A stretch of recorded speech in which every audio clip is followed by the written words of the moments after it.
बांग्लादेश में एक और हिंदू युवक का मर्डर। 29 साल के अमृत मंडल की पीट कर हत्या। बुधवार रात 11 बजे राजबाड़ी जिले के हुसैन डांगा गांव में हुई वारदात। भीड़ ने जबरन वसूली का आरोप लगाकर हत्या की। पुलिस के मुताबिक अमृत के खिलाफ पांगशा पुलिस स्टेशन में 2 मामले दर्ज, जिनमें से एक हत्या का भी मामला। बांग्लादेश में जारी हिंसा को लेकर पूर्व पीएम शेख हसीना ने फिर यूनुस सरकार पर निशाना साधा। कहा, मौजूदा सरकार गैर मुसलमानों पर अत्याचार कर रही है। दबाव में आई बांग्लादेश की यूनुस सरकार। चटगांव में हिंदुओं के घरों में आग लगाने वालों की पहचान बताने पर इनाम देने का ऐलान किया। ढाका लौटने के बाद खालिदा जिया के बेटे तारिक रहमान ने कहा, हमें मिलकर नया बांग्लादेश बनाना होगा। नए बांग्लादेश में सभी धर्मों का सम्मान होगा। देश के भविष्य के लिए प्लान करने की जरूरत है। बांग्लादेश में हिंदुओं की मॉब लिंचिंग पर बीजेपी सख्त हुई। कोलकाता में बीजेपी नेताओं का डेलीगेशन बांग्लादेश हाईकमीशन जाएगा। एंट्री नहीं मिलने पर प्रदर्शन का ऐलान। शुभेंदु अधिकारी ने बांग्लादेश में मारे गए हिंदू दीपू चंद्र दास के पिता से बात की। 18 दिसंबर को कट्टरपंथियों ने पीटकर हत्या की थी। बांग्लादेश में हिंदुओं पर हो रहे हमले के खिलाफ भारत में आक्रोश। विश्व हिंदू परिषद और बजरंग दल के कार्यकर्ताओं ने पुरी में यूनुस सरकार के खिलाफ प्रदर्शन किया।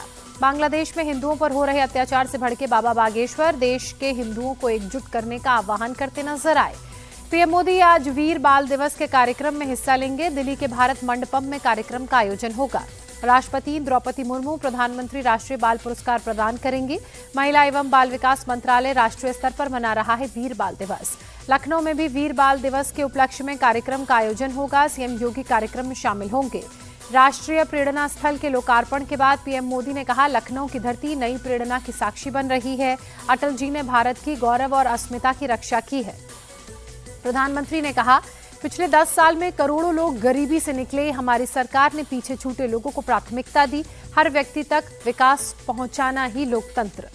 प्रधानमंत्री का इशारों विपक्ष को सजेशन। कहा, बिना भेदभाव के काम करना ही सच्चा सेक्युलरिज्म है। पंडित दीनदयाल उपाध्याय का अंत्योदय का सपना मेरा संकल्प।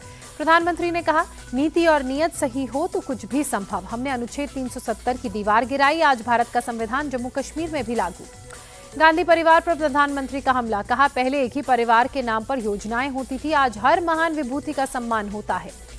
परिवारवाद पर प्रधानमंत्री मोदी ने कांग्रेस और सपा को घेरा। कहा, परिवारवादी लोगों ने राजनीतिक छुआछूत को जन्म दिया। इन लोगों ने अंबेडकर की विरासत पर चोट पहुंचाई। लखनऊ में पीएम मोदी के प्रेरणा स्थल के कार्यक्रम के बाद गमले की चोरी। कार्यक्रम के बाद 2 व्हीलर में उठाकर ले जाते दिखे लोग। यूपी बीजेपी के अध्यक्ष पंकज चौधरी ब्राह्मण समाज के विधायकों की मीटिंग को लेकर सख्त हुए। किसी तरह की नकारात्मक राजनीति का शिकार नहीं होने के लिए कहा। जनशक्ति जनता दल के नेता तेज प्रताप यादव ने अपनी ही पार्टी के प्रवक्ता के खिलाफ पुलिस में शिकायत दर्ज कराई। जान से मारने की धमकी देने का आरोप लगाया। उपेंद्र कुशवाहा के भोज में आरएलएम के 4 में से 3 विधायक नहीं पहुंचे। पार्टी में बगावत की अटकलें तेज हुई। उपेंद्र कुशवाहा के भोज से विधायकों के गायब रहने और नितिन नवीन से मुलाकात पर पार्टी की सफाई। कहा, शिष्टाचार भेंट थी, व्यस्तता के कारण पार्टी में नहीं पहुंचे। बिहार के मंत्री और बीजेपी नेता रामकृपाल यादव का बड़ा दावा। कहा, आरजेडी के 25 से 25 विधायक हमारे संपर्क में हैं, कभी भी बीजेपी में शामिल होने के लिए तैयार। बिहार की पूर्व सीएम राबड़ी देवी ने पटना के सरकारी आवास को खाली करने का काम शुरू किया। 10 सर्कुलर रोड आवास का एक वीडियो भी सामने आया। केंद्रीय गृह मंत्री अमित शाह आज एंटी टेरर कॉन्फ्रेंस का उद्घाटन करेंगे। दिल्ली के सुषमा स्वराज भवन में कार्यक्रम का आयोजन होगा। मुंबई में केंद्रीय मंत्री पीयूष गोयल ने लोकल ट्रेन से खड़े होकर यात्रा की। बोरीवली से दादर तक ट्रेन में सफर किया। पीयूष गोयल यात्रा के समय लोगों से बातचीत करते हुए भी दिखे। सेंटा क्लॉज के साथ प्रदर्शन कर मुश्किल में फंसे आम आदमी पार्टी नेता। महिला वकील ने सौरभ भारद्वाज समेत आप के 3 नेताओं के खिलाफ एफआईआर दर्ज करवाई। धार्मिक भावनाओं को भड़काने का, ठेस पहुंचाने का आरोप लगाया। आज से रेलवे किराए में बढ़ोतरी। 215 किलोमीटर से ज्यादा के सफर में हर किलोमीटर 1 पैसे से 2 पैसे की बढ़ोतरी। साल में दूसरी बार बढ़ा किराया।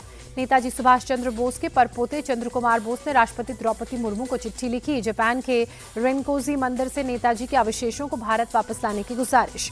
पुणे के कोंढवा पुलिस स्टेशन इलाके में अवैध शराब बिक्री पर बड़ी कार्रवाई। लाखों की शराब और 1,85,00,000 रुपए कैश जब्त हुआ। पंजाब के लुधियाना में लुटेरों का आतंक। 5 से 6 की संख्या में बदमाशों ने बाइक लूटी। विरोध करने पर बाइक सवार की पिटाई की। दिल्ली के वेलकम इलाके में युवक की चाकू मारकर हत्या। मामूली बहस के बाद झगड़े में मारा चाकू। पुलिस और फॉरेंसिक टीम मौके पर पहुंची। पुलिस मामले की जांच में जुटी, केस दर्ज किया। यूपी के गाजीपुर में पुरानी रंजिश में 3 लोगों की हत्या। धारदार हथियार से काटकर तीनों के शव को तालाब में फेंका गया। पुलिस की टीम ने तालाब से 2 शवों को बरामद किया। हत्या का मामला दर्ज कर पुलिस मामले में आरोपियों की जांच में जुटी, तलाश भी जारी। कानपुर में रेलवे पुलिस ने 3 बांग्लादेशियों को गिरफ्तार किया। पूर्वोत्तर संपर्क क्रांति एक्सप्रेस से कर रहे थे सफर। जयपुर में चोमू इलाके में आधी रात को बवाल, बस स्टैंड पर मस्जिद के बाहर पड़े पत्थरों को हटाने को लेकर विवाद। समुदाय विशेष के लोगों ने पुलिस पर पथराव किया, पुलिस ने लाठीचार्ज कर हालात को संभाला। नवी मुंबई में एक केमिकल फैक्ट्री में भीषण आग लगी, फायर ब्रिगेड की टीम ने आग पर काबू पाया।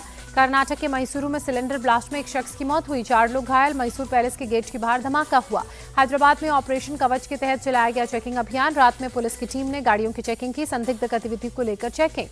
पश्चिम बंगाल का साउथ 24 परगना घने कोहरे की चादर में लिपटा, लो विजिबिलिटी के कारण लोगों को परेशानियों का करना पड़ रहा है सामना। भोपाल में पुलिस की अनोखी पहल, ऑटो में गुम हुए स्कूल बैग को खोजकर बच्ची को लौटाया। हिमाचल प्रदेश के मनाली में क्रिसमस के मौके पर जश्न में पर्यटक डूबे, गाने की धुन पर झूमते नजर आए टूरिस्ट। विशाखापत्तनम में पहले 2 T20 मैचों में भारत ने दर्ज की है जीत, तीसरा T20 मैच जीत के साथ ही सीरीज जीतने पर भी भारत की रहेगी नजर।